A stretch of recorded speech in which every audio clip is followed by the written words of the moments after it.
Welcome everybody to Forza Motorsport 7, and today we're taking a look at the 1974 Holden Sandman HQ panel van.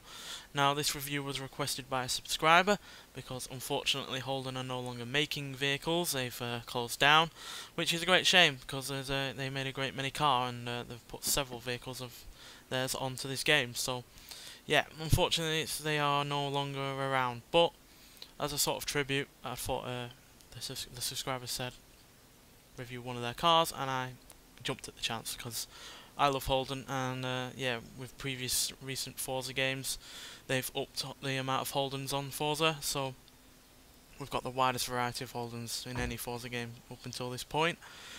So yeah, this car was part of the HQ series, which ran from 1971 to 1974, which consisted of 6 different body styles, including the panel van, but we also got a sedan, a wagon, a coupe utility vehicle, and a cab chassis vehicle. So plenty of different body styles there, and yeah, this Sandman version was based on the Belmont panel van, and basically the Sandman was an optional extra that was basically took some of the more sporting elements of the Monaro GTS and added it to this.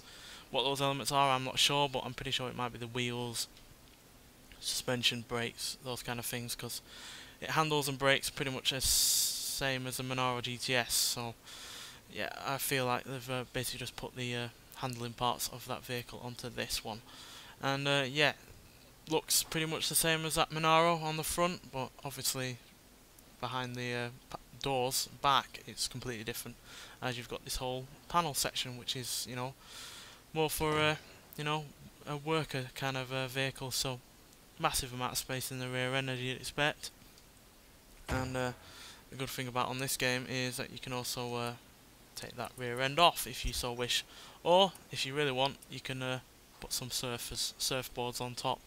But yeah, you can also take it away, and I think it looks pretty cool without the panel on the back. Really, kind of looks like an El Camino, which you know,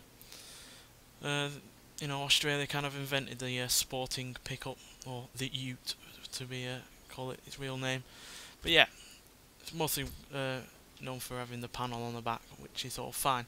So yeah, interior wise, outside of the fact that obviously it has no rear seats, it's pretty much the same as a Monaro, because HQ series was basically just the same platform, same kind of interior, but you know, offering different kind of things. So yeah, pretty much the same with its square dials and different kind of a dashboard material. I'm not quite sure what that is, but it looks pretty cool anyway. And yeah, manual gearbox, and yeah, 2 seats. So not very practical in terms of carrying people, but in terms of carrying things, obviously that's what it's meant for more than anything. So yeah, let's look underneath the hood. So yeah, the difference between this and the Monaro GTS is the Monaro GTS has a 5.7 litre Chevy V8, which produces 275 horsepower and 360 pound-feet of torque.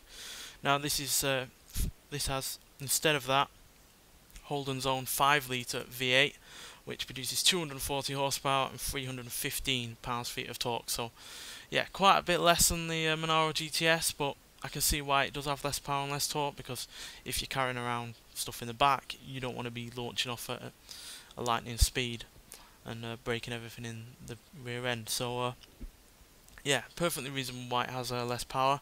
And to be honest, considering the fact it only weighs 3,280 pounds, which is only 130 pounds more than the Monaro, it's not even dealing with all that much extra weight, despite the obvious big rear end. So yeah, in terms of power, it's reasonable, especially for a car like this, and certainly got more power than some 70s muscle cars from America.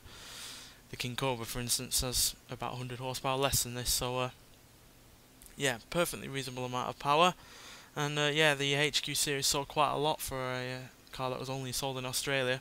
Nearly 500,000 were sold in those few small years. So yeah, for a country that only had about a population of 13 million back then, 500,000 cars is fairly impressive, especially for a vehicle series that was only around for 3 years.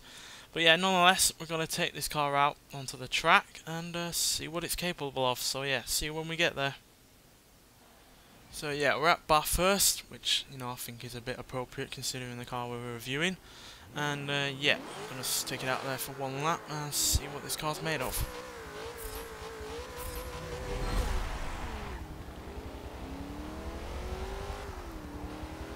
So yeah, it's clearly more of a working vehicle than a sports car. And even though the Monaro GTS is a sports car compared to sports cars in Europe, it's still a pretty sporting car with all that power and torque and pretty much lightweight and all of the sporting additions it has underneath it. And yeah, I can imagine this car being a lot worse to drive without those extras from the Monaro, because it's obviously dealing with extra weight, and with extra weight comes longer braking distances and more weight on those springs. So yeah, it's worthwhile having all those extras on it, and I can see why someone would go for the Sandman option. And despite the fact that it's obviously a really rather large working vehicle, it does handle really rather well, to be honest.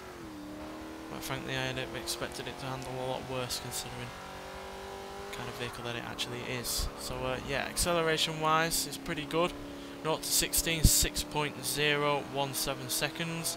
0 to 117 seconds, going on to a top speed of 131 miles an hour.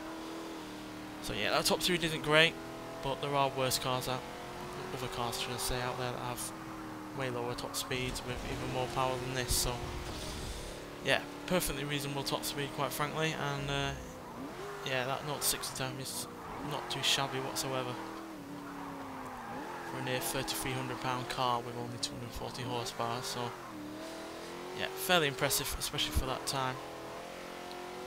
Well, talking more than 40 years ago, to be honest. So it's fairly impressive. Though obviously where it does fall down is the top speed, which is where this car's going to struggle on this track, because obviously we have this big long straight coming up now, and yeah, we're easily going to top out at its top speed. But quite frankly, 2 out of 3 ain't bad, because 0 to 60 times fine, 0 to 100 times perfectly reasonable.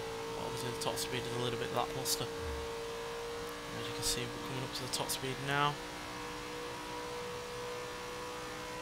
which it does take a while to get to, as you can see, because after all of that straight we didn't quite get to 131 mile an hour. So yeah, if anything, this isn't exactly as good as a Monaro, but for the kind of car it is, you know, the kind of things it was supposed to do, expected to do, and the kind of things it did do, in terms of being a working vehicle, it's perfectly fine. And obviously set the template for future Holden Utes and the likes of the Maloo.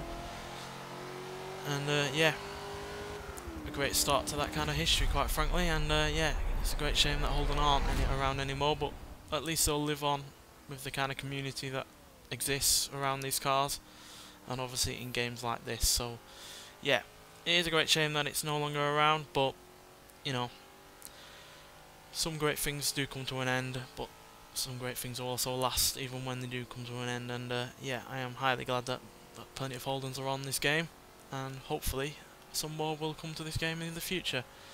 Anyway, thanks for watching, and I'll see you in the next one. Bye.